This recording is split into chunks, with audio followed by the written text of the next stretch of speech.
You also had an amazing interview with Billy Corgan, the Smashing Yes. Pumpkins. He is definitively one of my favorite I musicians. love Billy. You asked him an interesting question about how he creates this melancholy feeling that permeates a lot of his songs. And he jokingly said that the secret is all about the seventh and the ninth. So, like, musically, chord-wise, what do you think about that? You think he's onto something? He's talking a little music theory there. Yeah. Seventh and ninth over the chord that he's playing. So if you're playing a C chord, he's singing a B would be the seventh, D would be the ninth. And he does use a lot of those notes. But almost all these people that we're talking about use these notes, and this is why their songs. And when I interviewed Sting, I called them surprise tones, and Sting's like, I like the way you use the word surprise. Notes that are outside the chord that are dissonant with the chords that they're playing, but that creates emotion. Dissonance equals emotion, and that's what I like. I want music to depress me. Yeah, what is that? I don't know. But melancholy, and I think you articulated in that interview, it's not actually that depressing. There's something about that melancholy feeling that is somehow the other side of the coin of happiness. Mhm. It's a kind of longing. Yes. There's a hopefulness to it, that aloneness that you feel. I mean, that's actually like one of the intimate connections you have with music is when you're alone. I think there's a social way of listening to music, when maybe a concert and so on.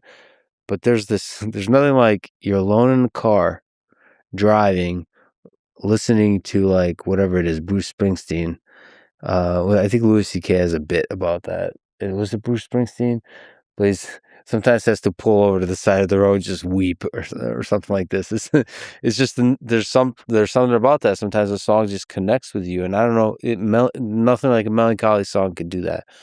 You think about like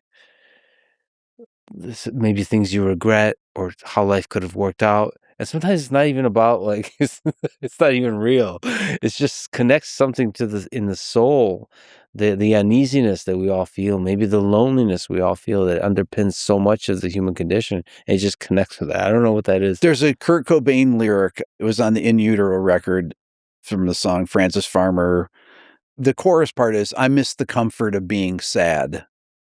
And I was like, yes. I miss the comfort in being sad. I was like, yeah, that's it right there.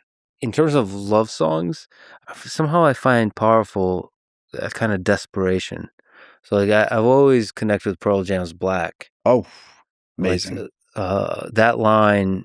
There's a friend of mine was going through a breakup, so I was listening, and he's the one that introduced me to Pearl Jam during that whole period when Pearl Jam was huge with 10.